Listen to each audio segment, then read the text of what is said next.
بسم اللہ الرحمن الرحیم۔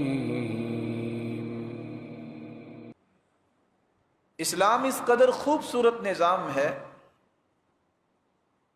اس نے معاشرے کی 5 بنیادیں قائم کی ہیں۔ اسلام کا کوئی حکم ایسا نہیں ہے جو ان بنیادوں کو مضبوط کرنے کے لیے نہ ہو۔ اسی کو ہی مقاصد شریعت کہتے ہیں، اور یہی وہ 5 بنیادیں ہیں جن پہ اسلام ہمیشہ زور دیتا ہے۔ پورے کا پورا اسلام 5 بنیادوں کی حفاظت کا حکم دیتا ہے۔ سب سے پہلا حکم، کسی کی دین کی حفاظت ہو جائے، کس طرح کسی کی جان کی حفاظت ہو جائے، کس طرح کسی کی عزت کی حفاظت ہو، کس طرح کسی کی عقل و دانش کی حفاظت ہو، اور کس طرح کسی کے مال کی حفاظت ہو۔ یہ وہ اسلامی معاشرے کے 5 ارکان ہیں۔ جب تک ان 5 چیزوں کی حفاظت نہیں ہوتی، اس معاشرے میں کبھی امن نہیں ہوا،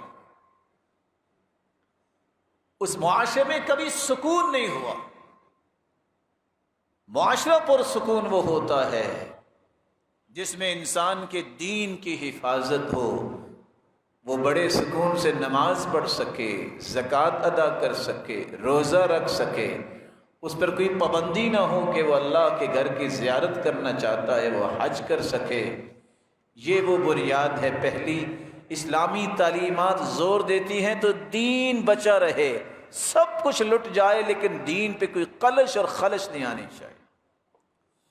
اور اس بات کو قرآن نے بیان کیا ہے، هو الذی ارسل رسولہ بالہدی ودین الحق لیظہرہ علی الدین کلہ ولو کرہ المشرکون۔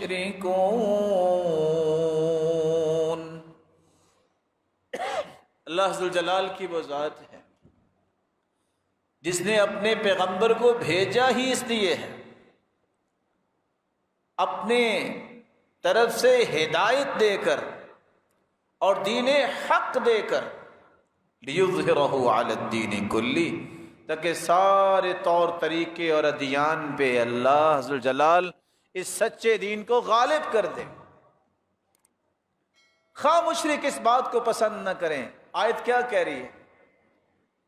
آیت یہ پیغام دے رہی ہے، ہدایت اور حق دے کے اللہ نے اپنے پیغمبر کو بھیج دیا ہے۔ اس ہدایت اور حق سے روگردانی کرے گا تو مشرک کرے گا۔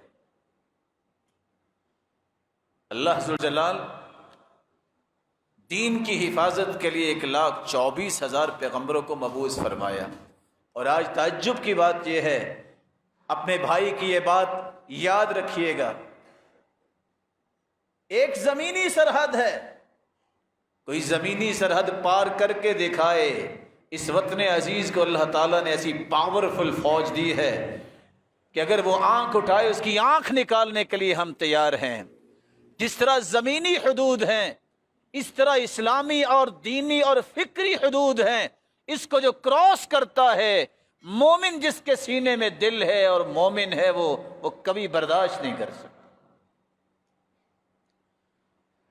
جس طرح ہمیں زمینی سرحدوں کی حفاظت کرنے والے بڑے عزیز ہیں، اس طرح جو دین کی حفاظت اور دینی سرحدوں اور فکری سرحدوں کی حفاظت کرنے والے ہیں وہ بھی ہمیں بہت عزیز ہیں۔